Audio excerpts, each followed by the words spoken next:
YouTubers, grumpy old man here, continuing with the next step on the camel seat, bench, stool. Going to redo the rawhide lace. There's the old lace I pulled off it, broken away in parts, and that happens over time. The hinges had broke, so then it's just the rawhide supporting it. Not going to happen. So I bought a rawhide bend. It was soaking overnight. I take a disc about this size. I know the spread of my hand, 9 inches. A 9-inch disc with a lace maker will give me a lot of lace. So I thought I'll take this cutting board I use to make pouches, so I can cut a circle. And I can set it in there somewhere and say, okay, there's my circle. That's the area I'm going to use to make my lace.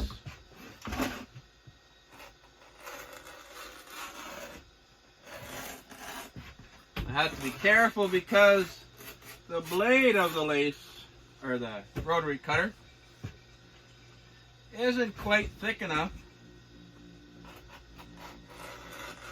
with the thickness of the nylon cutting circle to get through all the way, but it is thick enough to mark it. It almost cuts it.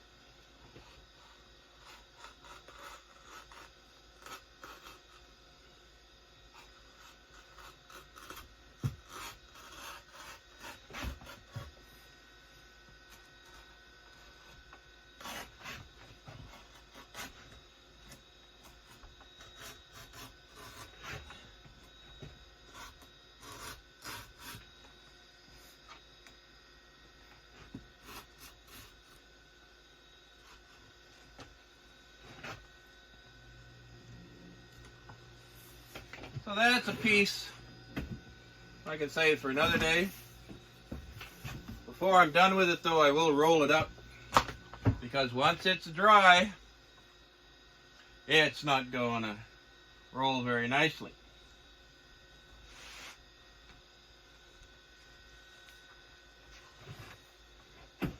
Somewhere I thought I saved the string, and I did.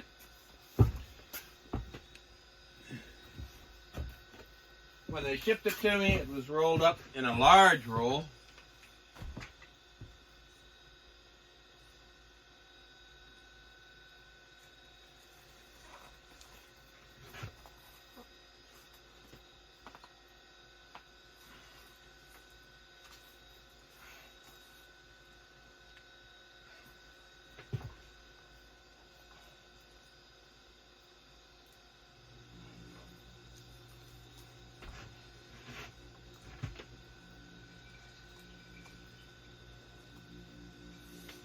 And I'll just let that dry, and it'll be good for another project another day. So for now, I'll just set it on top of the pellet stove. Ignore my back for walking in front of the camera. So next step is to try and find the center of my disc.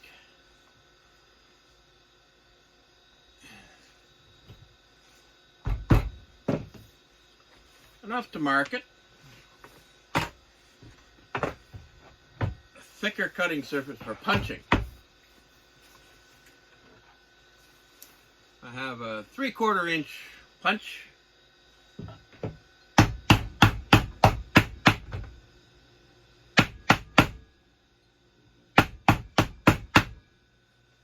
Just punch a little hole out.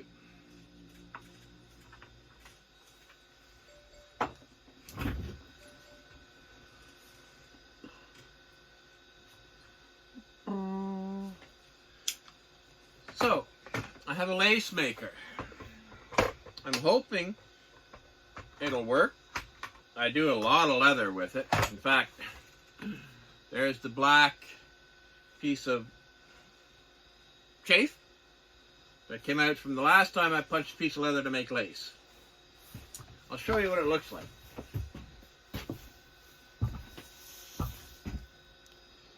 It has 4 different levels for the thickness of the leather and 2 different positions for the width of the lace you want to make.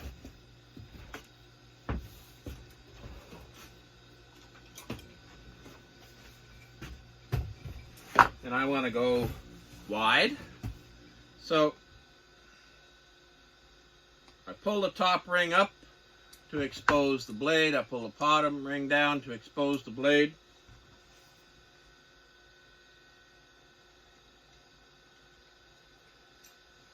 Pull the blade out.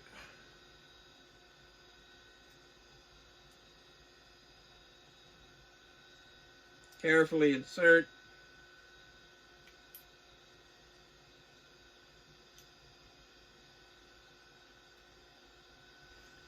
In the other section,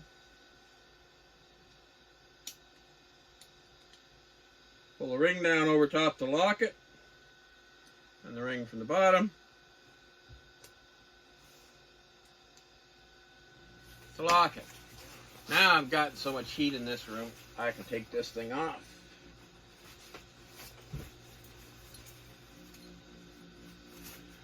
So, the next step is to insert the rawhide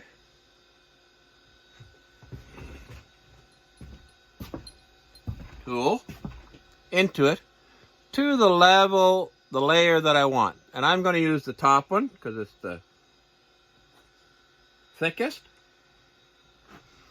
And I'm gripping the blade in my hand, that on the outside, that on the inside, so that I can face down the center of that hole and see the blade.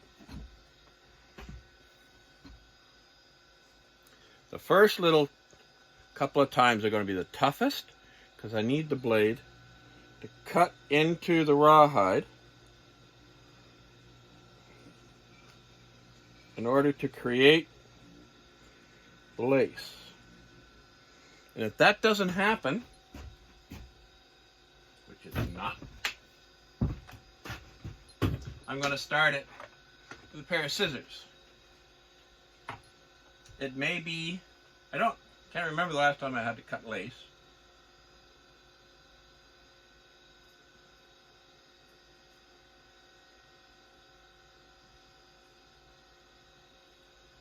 So I start a little bit.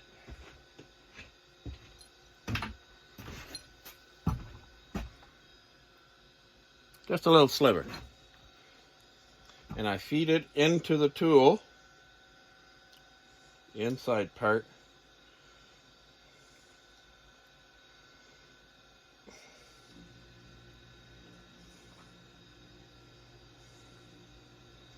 Till it sticks out the other side. Now normally, with leather I can just grab onto it. This is wet and stretchy.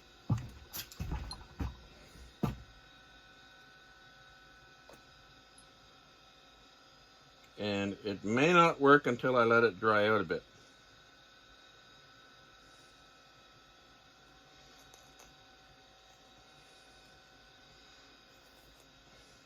I'm gently turning it as I pull away from the tool.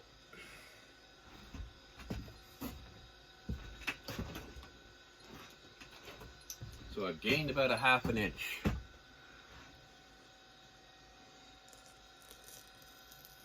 I use my thumb to help follow the angle. I keep it draped over me like that,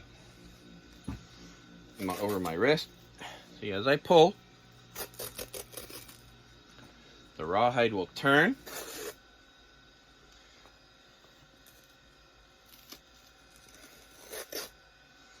And I can generate some lace.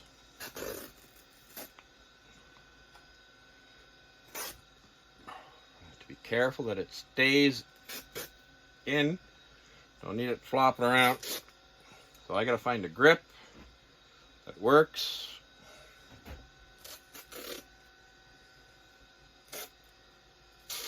and an angle to hold it at.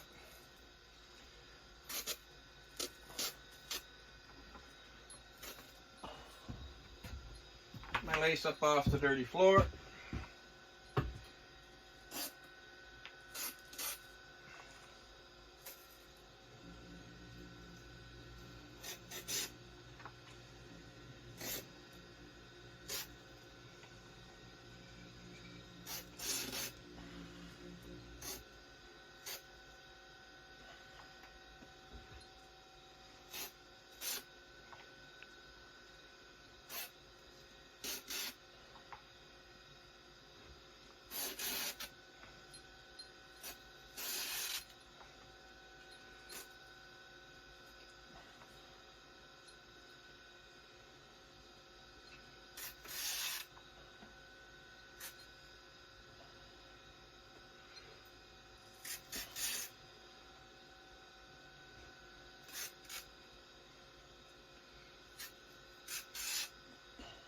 I'm finding it hard on the hand, but I'm making progress.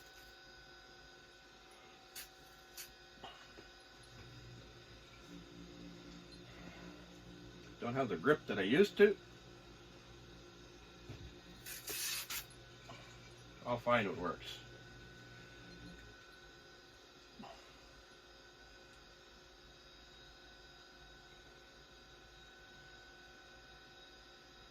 And now we're at a spot where the rawhide is so thin it's folded over on itself. And it's jamming up.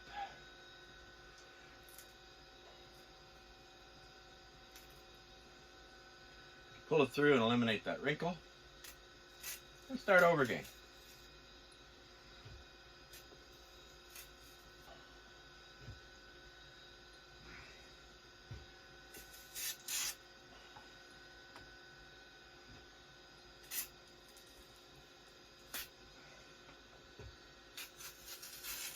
Yeah, there's a thinner spot along the edges.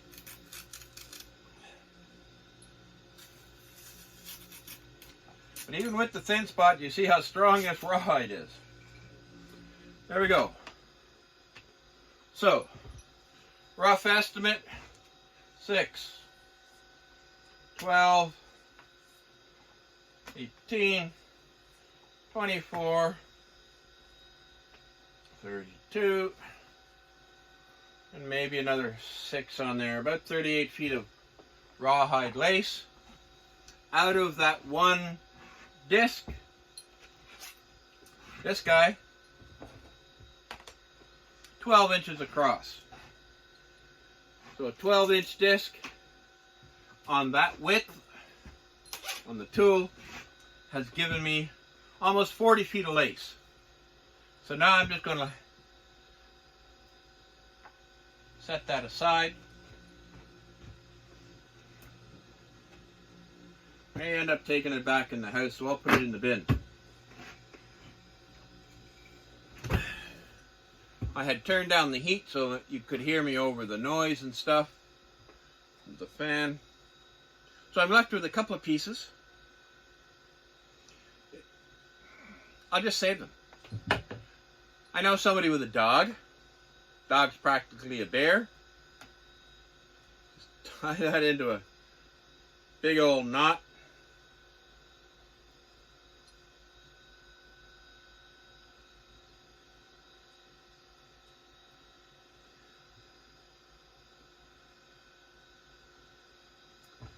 Something for the dog to play with.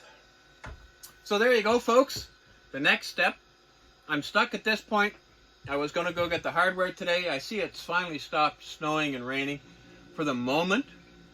But I have a tarp over the windshield of the truck because I want to keep the freezing rain off the windshield. And so Monday, I will pick up the hardware and attach the wings on the bench. And once they're secure with the hardware, then I will go ahead and attach the rawhide lace to secure it. Then the next step will be work on the cushion itself.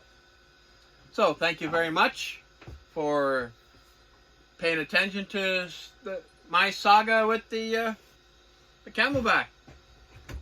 And I just realized I may not have explained myself well enough. So the wings,